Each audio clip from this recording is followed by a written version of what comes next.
Well, welcome to the Esports Performance Summit. My name is Brian Bain, and our guest today is Eric James. Eric, thanks for joining us. Hey there, thanks for having me. Well, Eric has a really unique contribution to this summit, and his focus is red light therapy, which some of you may be familiar with, and some of you may be wondering, what are you talking about? Great news, because Eric can answer all those questions.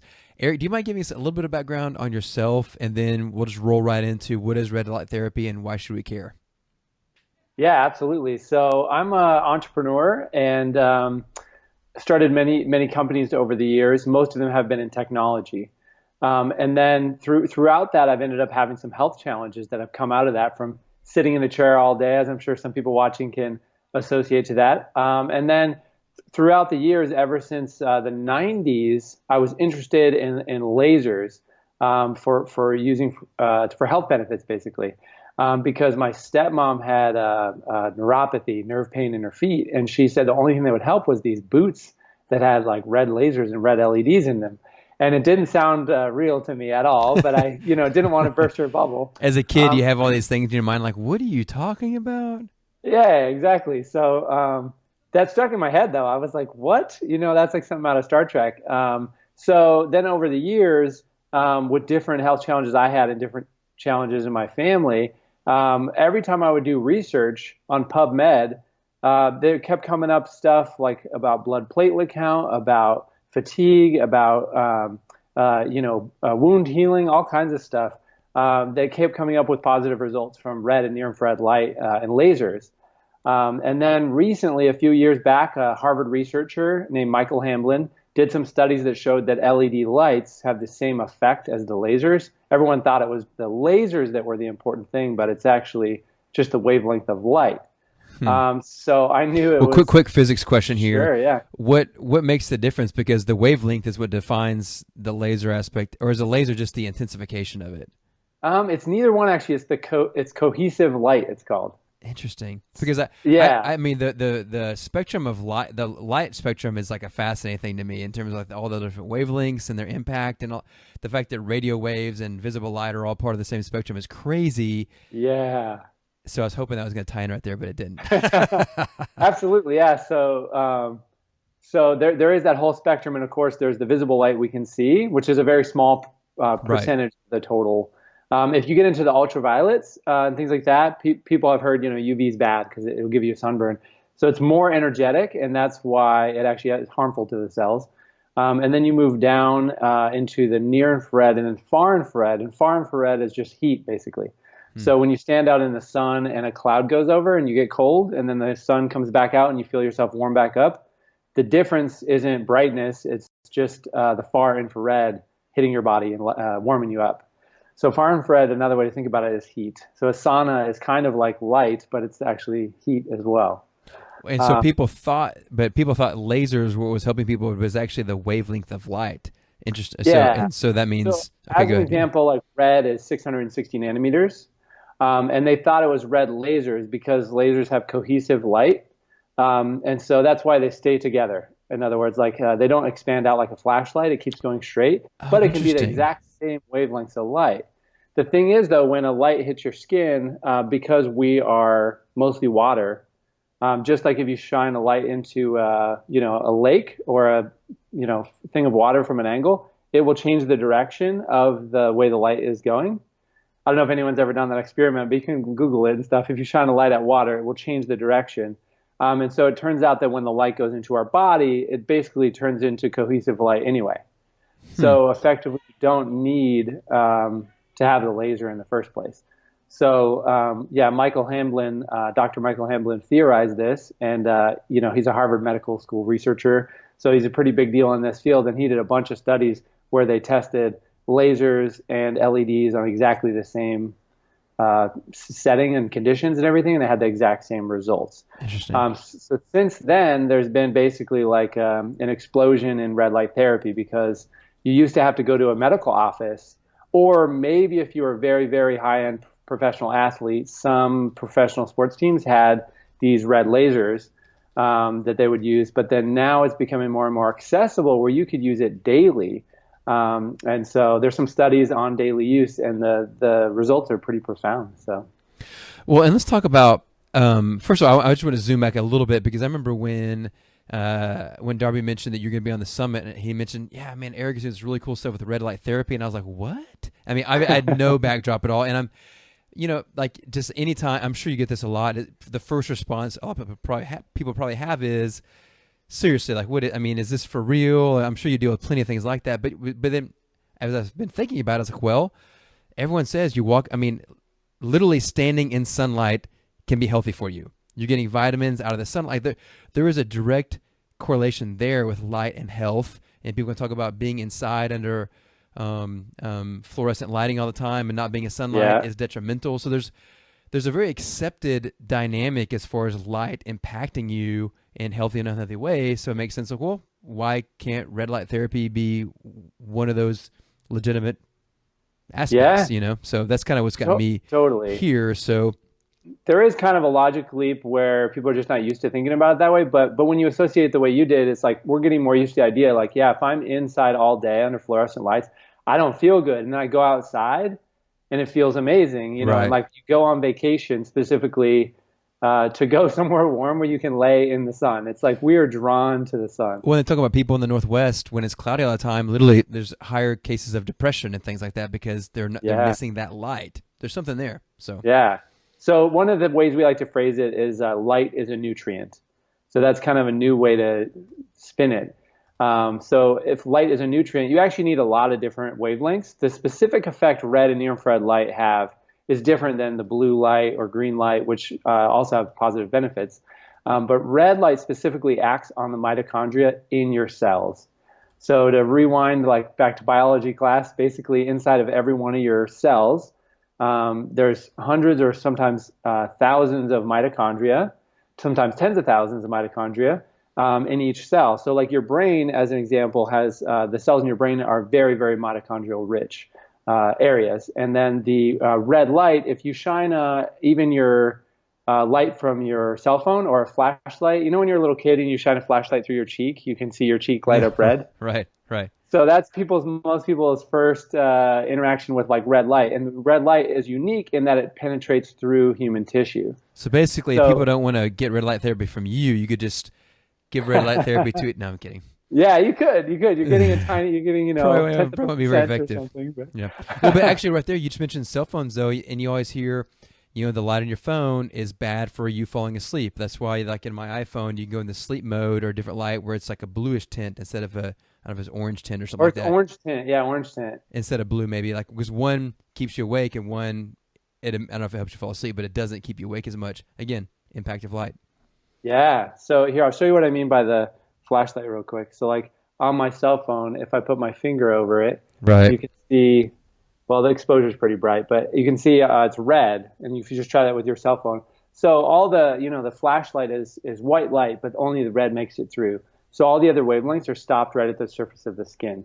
So one of the unique features of red and near-infrared light is they can penetrate deep into tissue. So for example, when you stand out in the sun even, red and near-infrared light is actually going into your brain. It's actually going through your skin and through your skull and into the tissues of your brain, but the blue and the green light are not. So that's feature number one that makes this possible to have the biological effect that it has. And then the second thing is that your mitochondria get stuck with nitric oxide. So your mitochondria in the electron transport chain at a place called cytochrome C oxidase, if people really want to get into the science of it, it's the binding site for oxygen, and your food and your oxygen combined on the electron transport chain to make ATP, which is all of your energy. Everything you think and move and do comes from ATP. But nitric oxide can bind to the same site where the oxygen is supposed to bind, so it gets stuck in there. So it's kind of like an old engine after a while getting all gummed up. When you shine red light in there, it knocks the stuck nitric oxide out. You can even in a petri dish measure this with human cells, shine red light and see an increase in ATP as well as an increase of excreted nitric oxide out of the cells. And then so basically it's like cleaning up the engine. So all of a sudden your brain cells are working like Ferraris instead of like an old pickup truck. That's kind. So, and that's in every single cell. And so the cool part about that is that it's not like you're taking caffeine or something that's messing with the chemical balance. It's like you're actually helping your body do what it was always trying to do. but you're giving it an energy boost. It's like you're cleaning up that cellular engine so that every single cell has more energy, and that's where wound healing or muscle gain or actual cognitive performance you can see a measurable boost from that.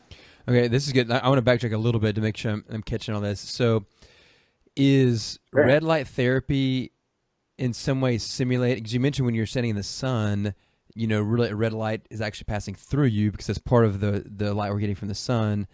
Yep. So, is red light therapy kind of another way of kind of manufacturing the benefits of sunlight, or is that too Yeah, that's a simplifying? great. Is that simplifying too much?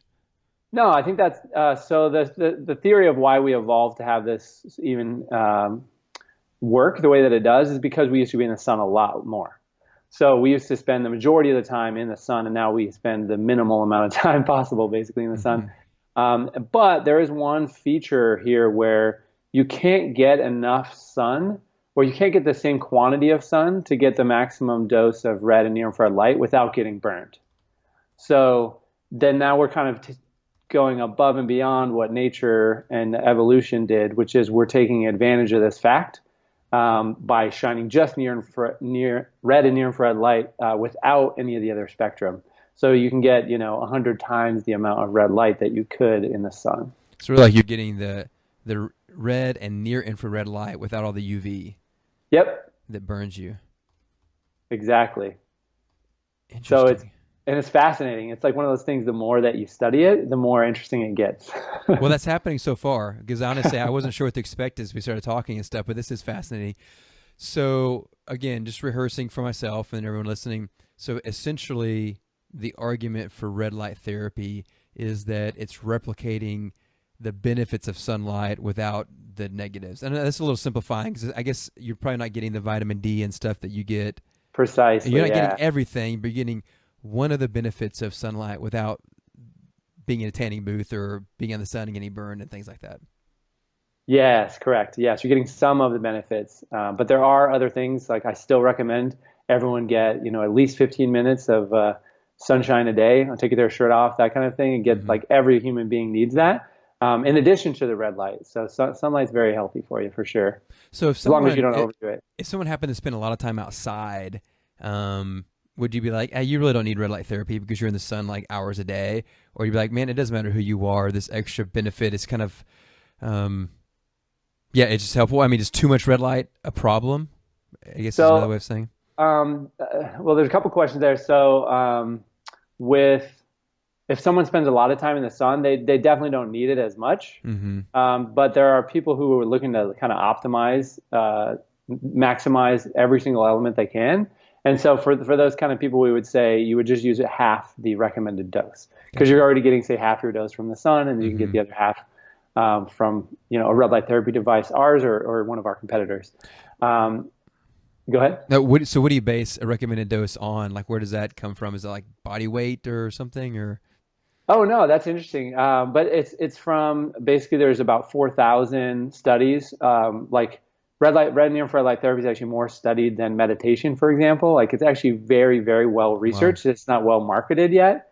We're working on changing that, but so there's been over 4,000 studies done, and so there's a lot of studies that find like basically it's called photo inhibition, where if you have too much red light, the positive effects go away. So it's not like you can overdose really.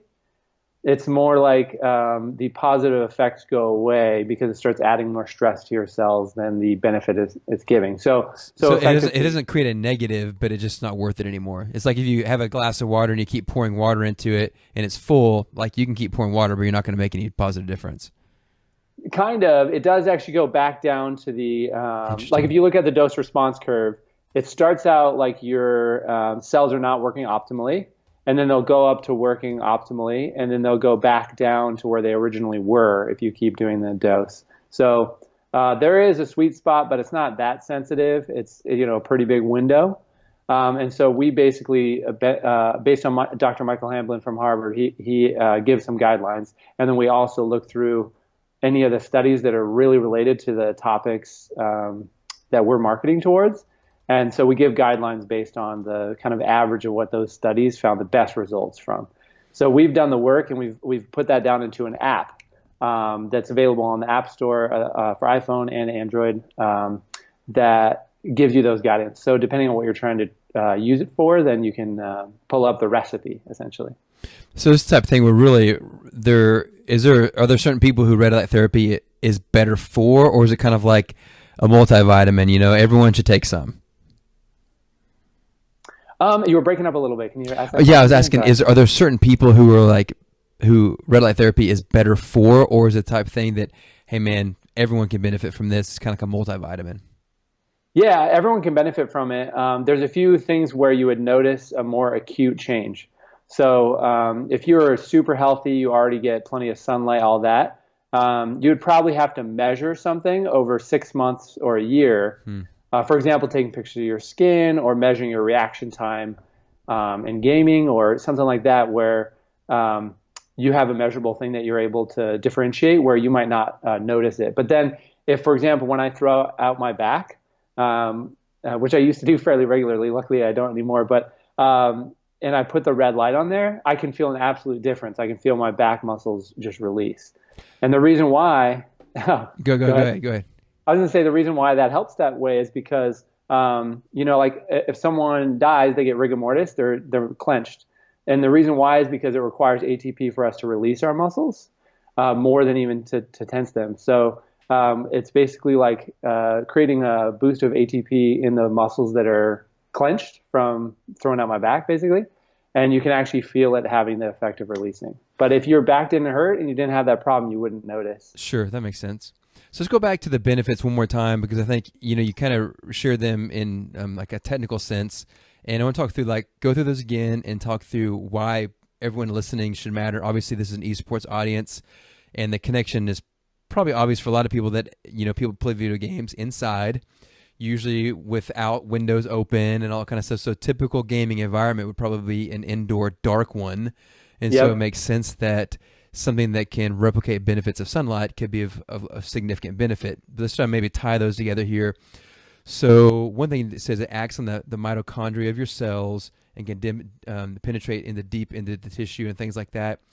Again, and why should we care about that? Why is that getting into why is it impacting the mitochondria? Why does that matter? It stimulates what?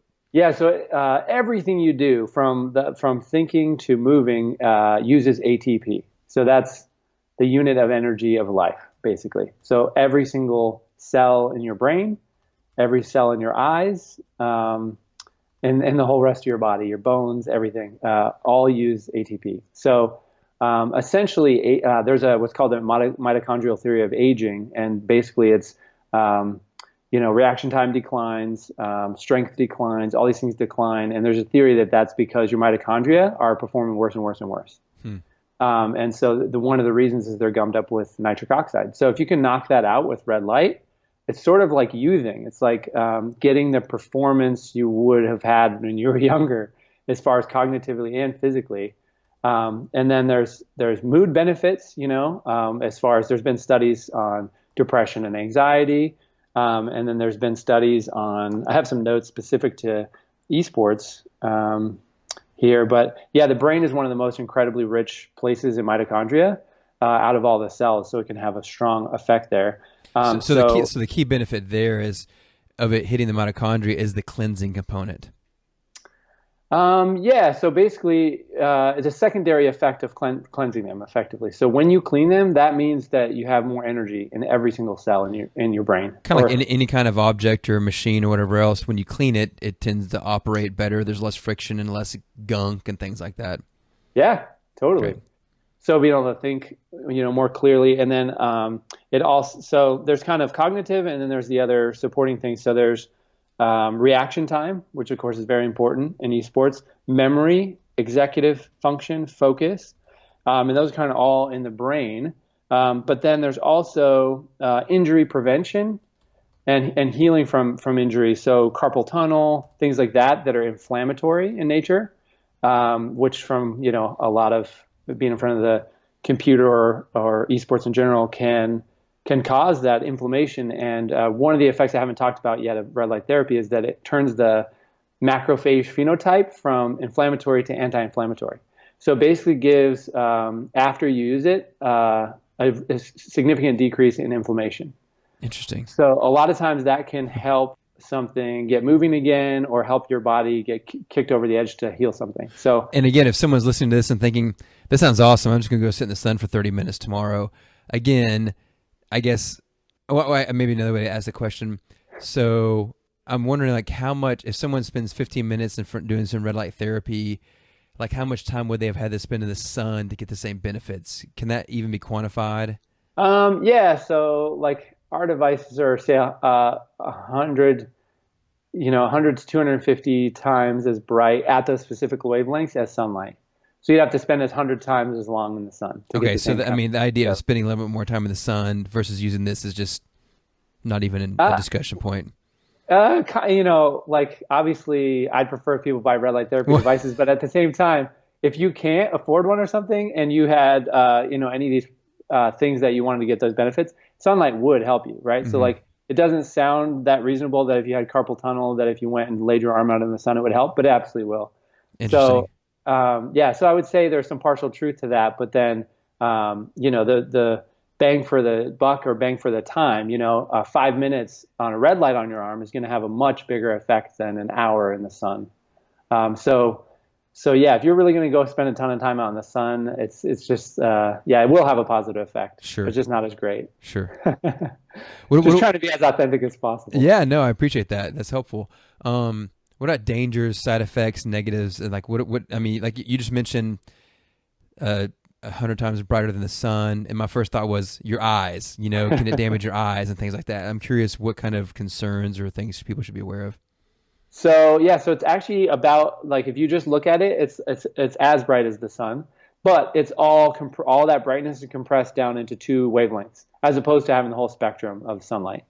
But our eyes can handle red and near-infrared light a lot better. The damage comes from UV and blue light, which are very energetic. And that's one of the problems with eye strain from looking at computer screens and phone screens, is that the blue light is much more energetic and actually damages our eyes over time. But there's actually a study, like a clinical trial going through right now for using red and near-infrared light to cure macular degeneration. So the problems that computer screens cause over many, many years to actually cause blindness slowly, they're finding that it can actually have a reversing and healing effect on that, which is pretty amazing.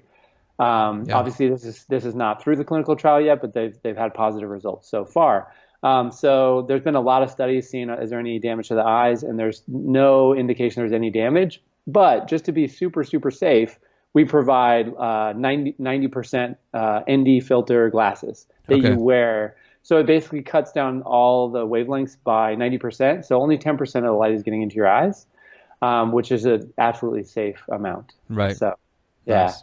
What about on your skin? I guess there's not really much concern as far as getting, you mentioned getting too much earlier can start unwinding the benefits, but it's not really a harmful dynamic. No, there's a very, very small percentage of the population, I'm one of them, which is hypersensitive to red and near-infrared light. And all that means is that I need a lot less. So like I need a quarter of the normal dose. And I'm glad that I'm that way, because then I know kind of the worst case scenario. And so if I overdo it on the red light, I will get a headache. But, it's probably 1% of our customers experience that. The 99% or maybe 99.5 don't ever experience anything. The other side effect that we've heard is dry skin.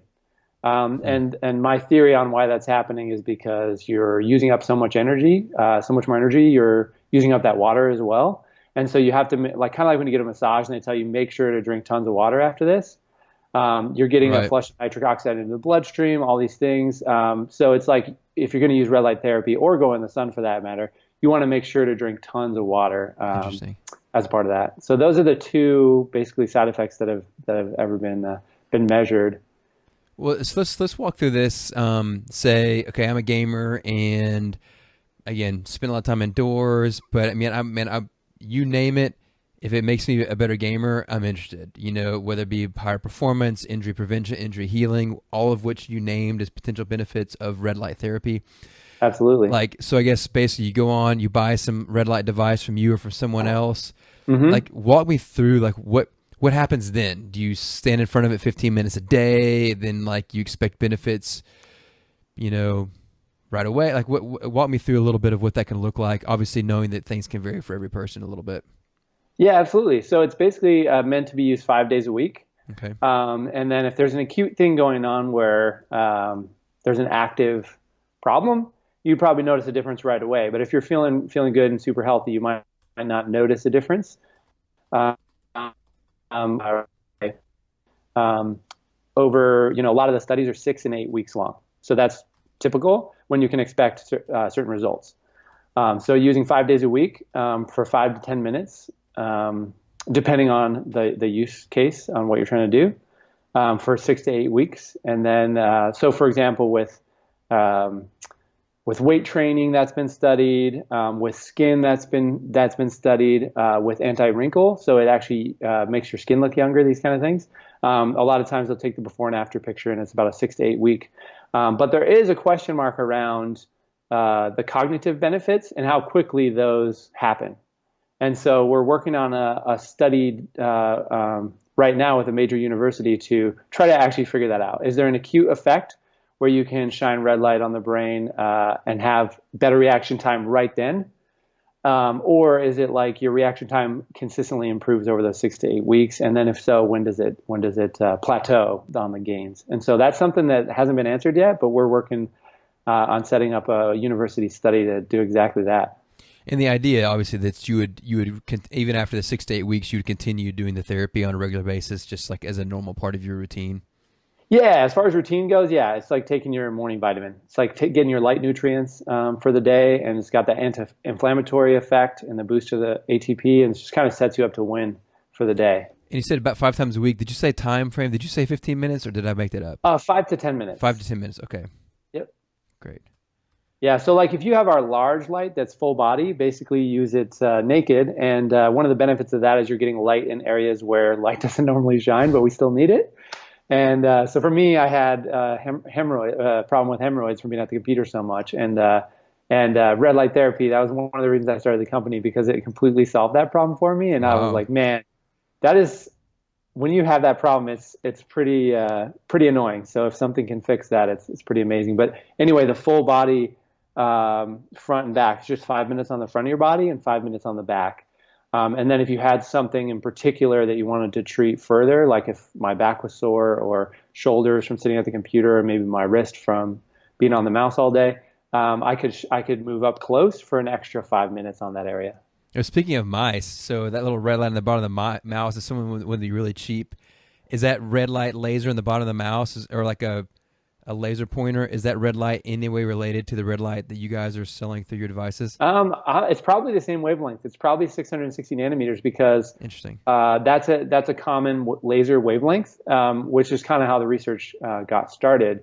A researcher was shining. How we discovered this was a researcher was shining lasers into cancer tumors to see what would happen. And what he did was he found that the mice, because there was a control group where they weren't shining a laser, and then mice they were shining a laser, that made no difference on the tumor, but the hair grew back really quick on the mice they were shining a laser on.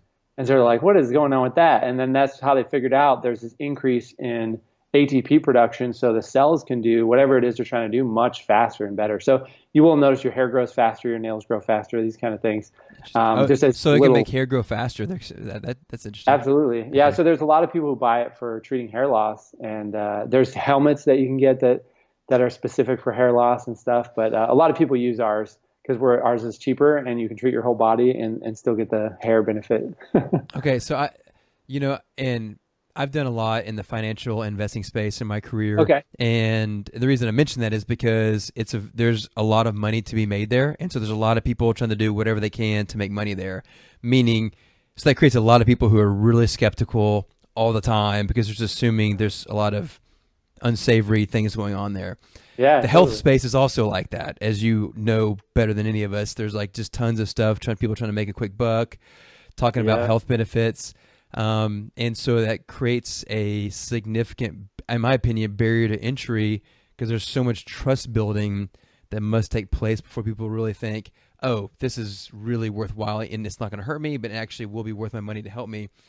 And I appreciate the way I feel like you've done a good balance in this interview of talking about pros and cons and also like this university study you're pursuing and other research you've been citing and the fact that there's legitimate dynamics going on behind these things. I really appreciate that you've brought that into the mix with your company in this interview. And you mentioned that, where I have in my notes here somewhere, basically, they're very well researched, but it's not very well marketed. Because that's the other question. People think, well, if this is so great, how come my doctor doesn't ever recommend it? And things like that. And can you speak at that a little bit more? Like why the medical profession, in my experience, doesn't seem to talk about things like this very much? Sure. So I think another thing to add on to there is that we have our devices are FDA Class 2 registered medical devices.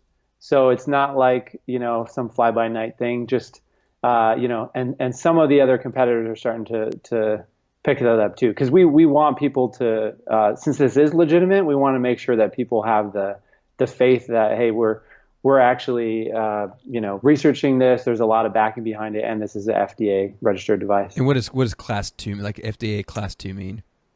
So there's Class 1, 2, and 3. Maybe there's a 4, but I think so. 3 would be something like very serious, like a heart valve or something, right? Okay. Where every single thing needs to be like ideally perfect on that. Class 2 is like, hey, this is having a biological effect, and so we need you to register it with the FDA, and you need to follow these particular protocols. LEDs, though, do have an exemption, so they've proven them safe enough for this type of thing that it's not something that requires FDA approval. In other words, FDA doesn't have to do their own studies to prove that it's safe because they've already basically proven that this whole category of products is safe enough. But we do still register with FDA to make sure that we're compliant with everything that's required and make sure that people can trust our product, and we track every single thing that would go wrong with anybody or something like that and report it all to FDA. Basically we take all the measures to make this a more legitimate industry, I guess is what I'm getting at. Yeah. So basically that's saying that it's your devices are FDA Class 2 registered basically means the FDA has fully signed off on, hey, your devices are legit and safe to use. That's the point.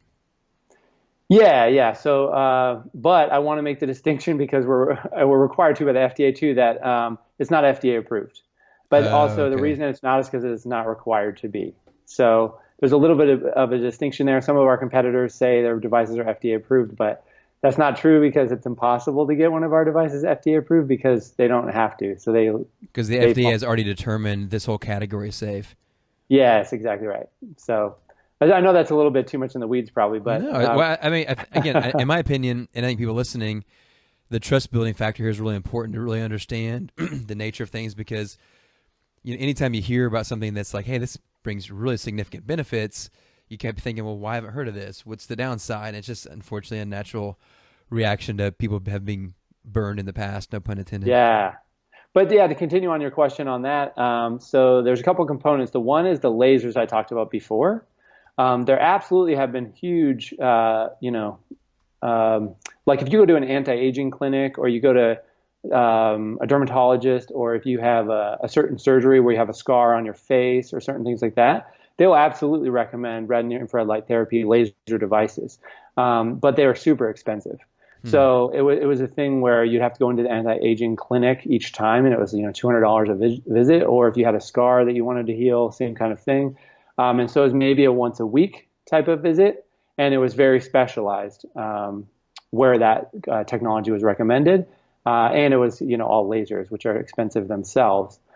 So the big shift that happened just was not that long ago, where we realized that you could make these low cost LED devices. I mean, before basically 2-3 years ago, it was $100,000 to get red light therapy, but now it's our devices are $400 range. So part of it is the dramatic cost reduction, and then now it's finally something you can have in your home. And then from the marketing perspective, why your doctor wouldn't have heard of it is that there's no recurring revenue in this model. Oh, because once you sell the device, yeah.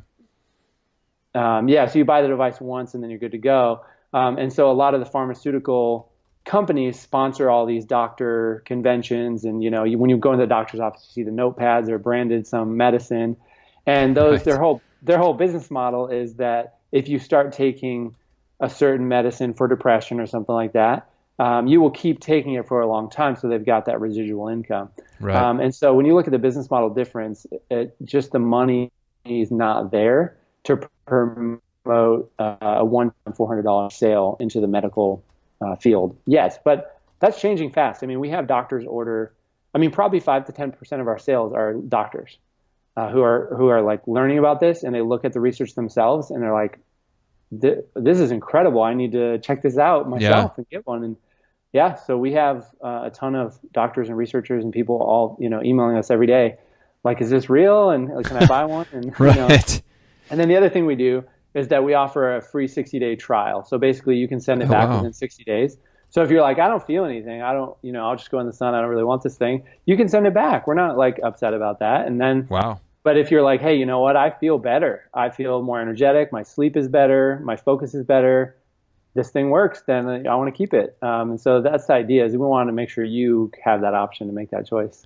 So obviously, if someone wants to learn more about red light therapy, they can obviously go to your website. You guys have a lot of information there.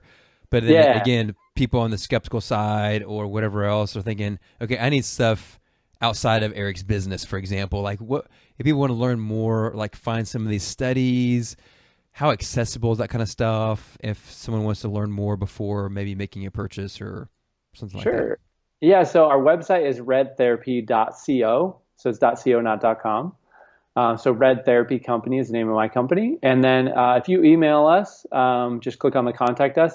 We'll send you a link to a third party that's put together all the um, basically a Google sheet of all 4,000 studies. So you can look up a specific thing. So you can look up a certain brain thing or a certain muscle thing or whatever it is you want to look up, and then see the actual text of that study. Wow. And then if you Google just Dr. Michael Hamblin from Harvard Medical School, you can look at his research. He's Is it, kind is of it the main Hamblin, Hamlin or Blin? Blin. Okay. Yeah, Dr. Hamblin. Okay. And then Ari Whitten wrote a book called Red Light Therapy that's on Amazon, and you can see it has, I don't know, 300 five-star reviews or something All like right, that. that name's familiar. I've heard this one. What's his name again? Ari Ari Whitten, Witten. and so Whitten, I think. Okay. Ari Whitten, and then he also compares all the devices in there. So our device is in there as in his comparison charts and everything. Right. But he also references all the studies and basically takes you through the whole journey of where did red light therapy come from, how does it work, Interesting. and then the studies in each category from diabetes to brain stuff to sleep to sort of across the gamut. So that's a very popular book. A lot of people will buy that book before they ever buy a device. And then they'll come talking to us, which is great because then they know what they're asking for. They're like, oh, I need these wavelengths in this power level, and they kind of get it after researching.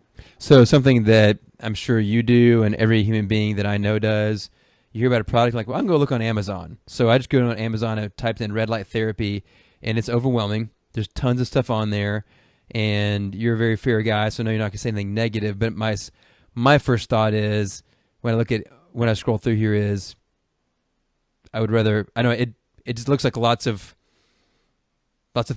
stuff going on here that doesn't makes me feel a little like I'm not sure what I'm buying here. So I'm not sure if there's anything you'd speak to as far as someone looking for cheaper options, if there's something to be aware of there too.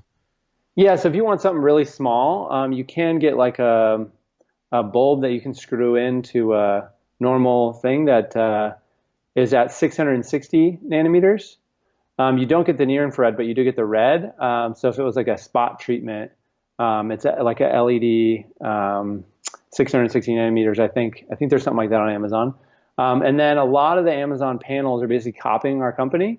and putting it all on Amazon, but they're doing the lens angle and the power levels wrong. So they're using 5-watt LEDs instead of 3-watt LEDs, which sounds better, but it's actually way too much bright light. So like you can have too much time and you can have too bright of light, which both cause that photo inhibition I was talking about.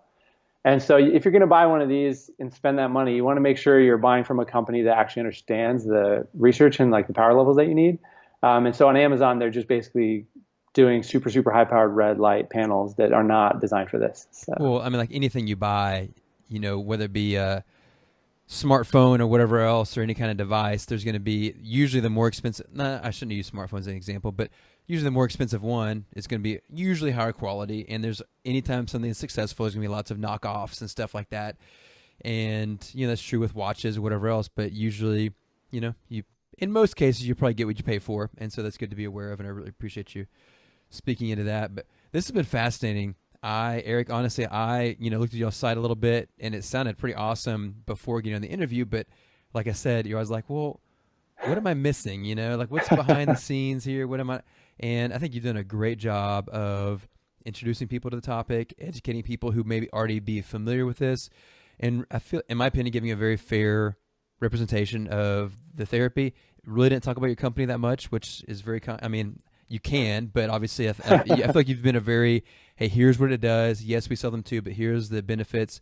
So thanks for doing that. Thanks for Thanks for being a part of the summit. I mean, I can see lots of very logical potential connections to gamers, especially just because the environment is indoor and dark. And this, I could see potentially benefiting a lot of people. So thanks for introducing this to our community, and I'm excited they can find more from you guys and some of those third-party research as well.